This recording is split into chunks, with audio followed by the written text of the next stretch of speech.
Hello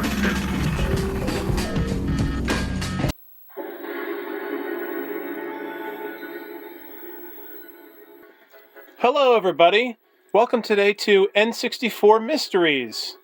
Today's episode is going to be focused on Final Destination and the mystery of Final Destination in the original Super Smash Bros. 64. As you can see, let's observe the platform that we fight Master Hand on.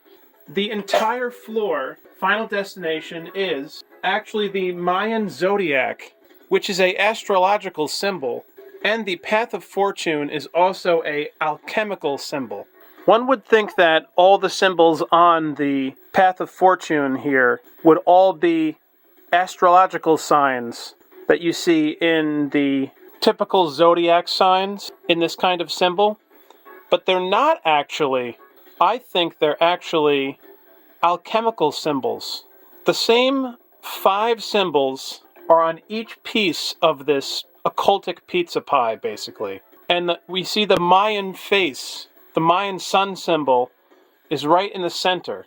This is very symbolic. This does not exist in Super Smash Bros. Melee or in the other versions of Smash Bros. It's only an N64 secret. I believe there's 8 pieces to this whole thing. And why would Final Destination have this secret stuff on its stage? It's all on purpose. Because Master Hand represents God. You are now fighting God. To be so bold to defeat every enemy, and that's what Master Hand really represents. He represents the hand of God. And so this is a very anti-Christian game, this finale here, because we always wondered what Master Hand was, and he's basically God and he's controlling the toys.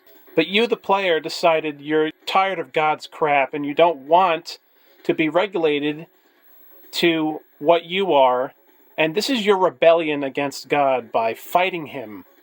To be so bold, to be so arrogant, to want to destroy your maker, or in other words, to bite the hand that feeds you.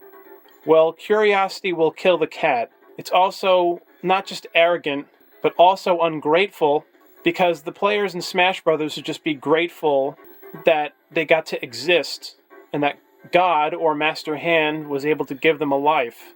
But instead, people rebel against God. And that's exactly what this is. So the final stage takes place in the cosmos, or in outer space. That's why this is called the Final Destination, because this is it. It's you fighting God. There is nothing else left after this.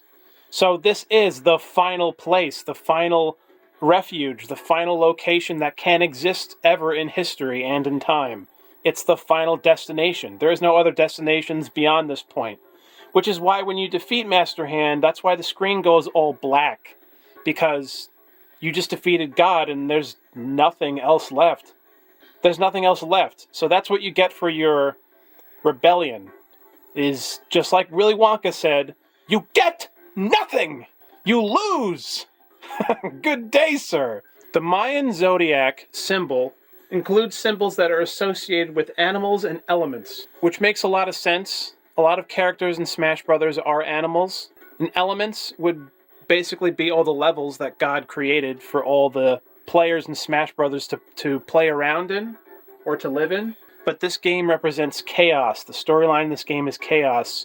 Everybody is fighting. All of the Nintendo characters and creatures, all of God's creatures are fighting. So Smash Bros. Is basically a war.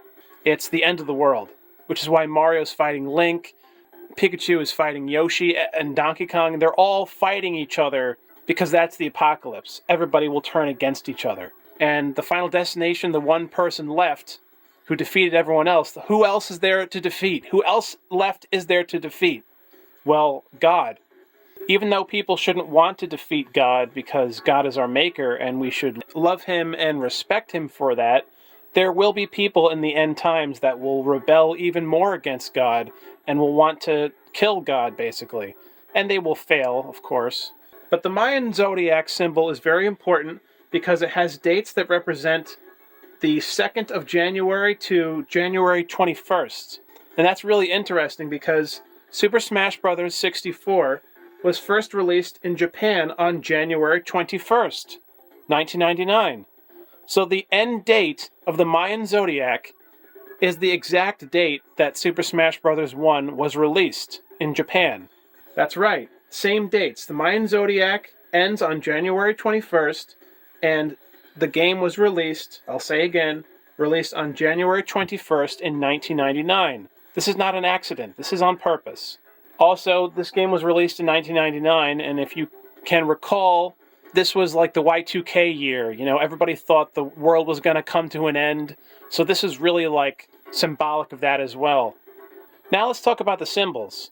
Okay, so now I'm going to say what each alchemical symbol is on this fuzzy looking floor here, in my opinion. Well, the first symbol with the two hoops is the descending lunar node. The second symbol is conjunction. The third symbol in the middle with like those spider legs is the symbol of vertigo. The next symbol I could be wrong about, but I think it might be decisive. And then the final symbol with the circle with the line through it, it could be the symbol of Kenter. All 5 of these symbols are just repeated throughout the whole stage. So the symbols don't change. There's only 5 symbols on the board. We do know what all these symbols mean. Well, the first symbol, the descending lunar node, it says in astrology the lunar node is also known as the south node, or the dragon's tail. It represents past life influences and tendencies from previous lifetimes that carried into this one. That's pretty interesting, because all of the Smash Brothers characters were in their own worlds, and now all their worlds are merging together. Next we have conjunction. Occurs when 2 or more planets are in the same zodiac sign and appear close together from our perspective on Earth. Thinking about the planets, wouldn't each of the Nintendo characters have their own planet in Super Smash Bros.? The next symbol in the middle, the one I said that looks like a spider, is the 6th sign of the zodiac associated with people born between August 23rd and September 22nd. And I don't know about the other 2. I wasn't able to figure out those 2, the last 2. So let's talk a little bit more about Master Hand. Now this is information I've gotten from the various trophies they've given out to Master Hand over the years, because they give little clues about the stuff I'm saying about Master Hand. Smash Bros. Wii U version states the mysterious Master Hand is the source of creation in the Smash Bros. Universe. Exactly, that's what I was saying. He represents God. He created everything. He appears in Final Destination when all other rivals are defeated. He fights a diverse moveset and grows stronger if you make him angry. The Wrath of God, if you make him angry. The Trophy of Master Hand from Melee says, the Master Hand awaits anyone who survives the long and difficult road to the final destination. Yes, the long and difficult road, the apocalypse. Anyone who is brave enough to challenge God shall be smited.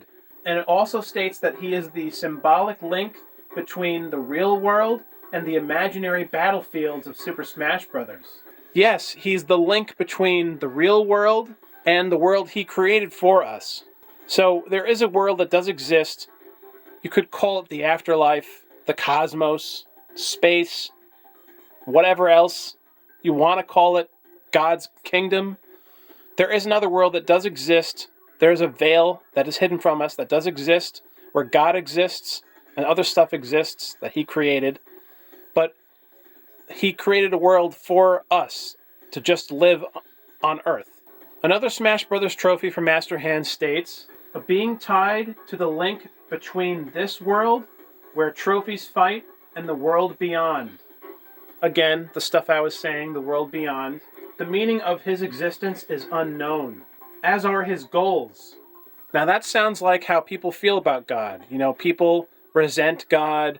People don't know what God's purpose for why he created us is. But he seems to have obtained and kept hidden a power that borders on absolute. Yes, so God has all the power. He created everything. He's the creator of the universe. He's the creator of all of us, right? All of us human beings. But Satanists that rule the world resent the fact that God has more power over them. And they're jealous of God, okay?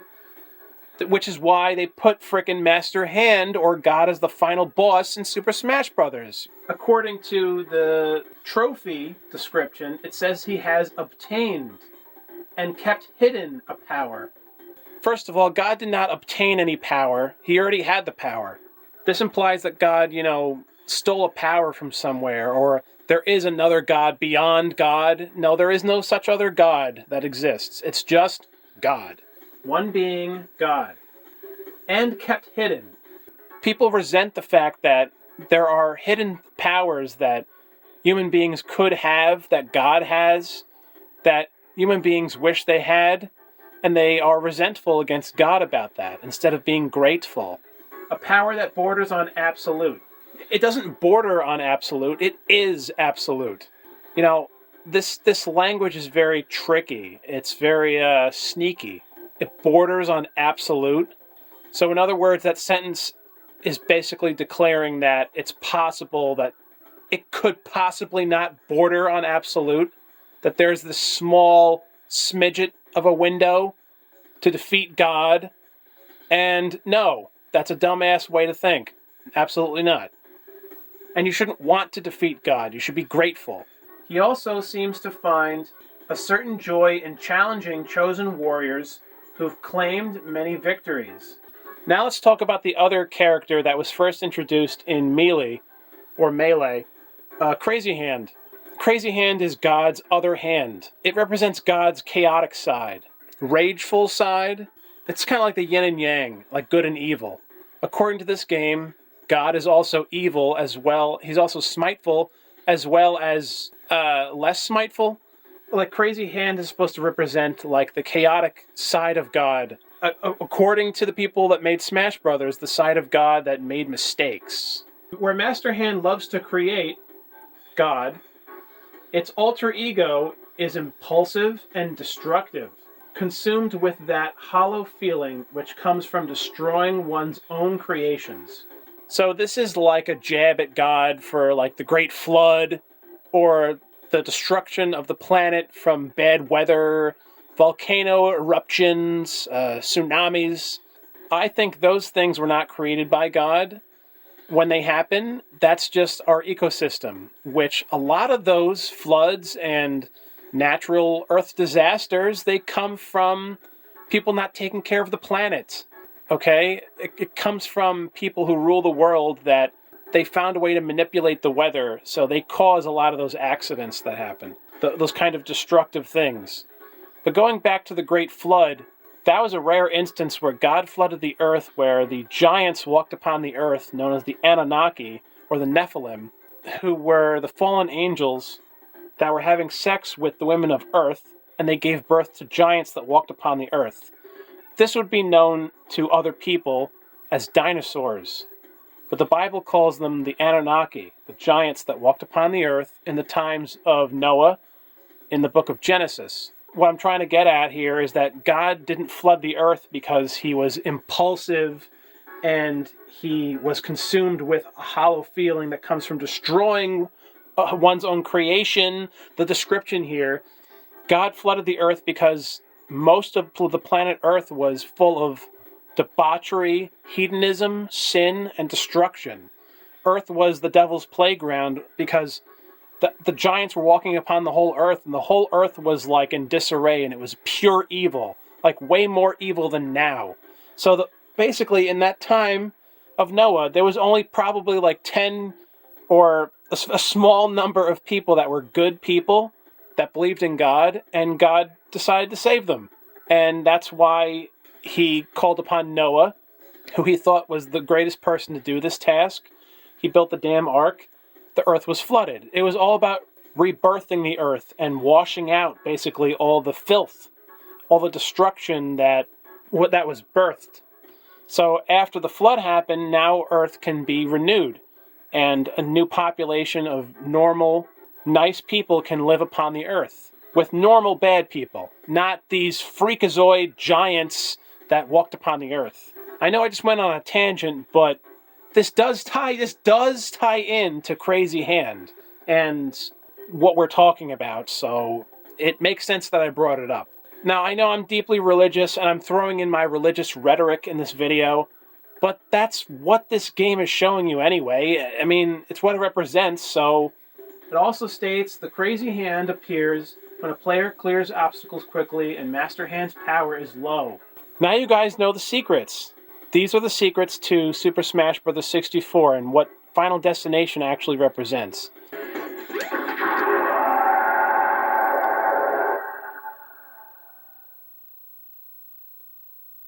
And now, nothing else exists. Thanks for watching N64 Mysteries, Volume 2. My name is SuperPat98. Please leave a comment below, and please hit the notification bell so that you don't miss any of my awesome videos. Thank you so much for watching. Have a fantastic week, and I'll see you all again next time.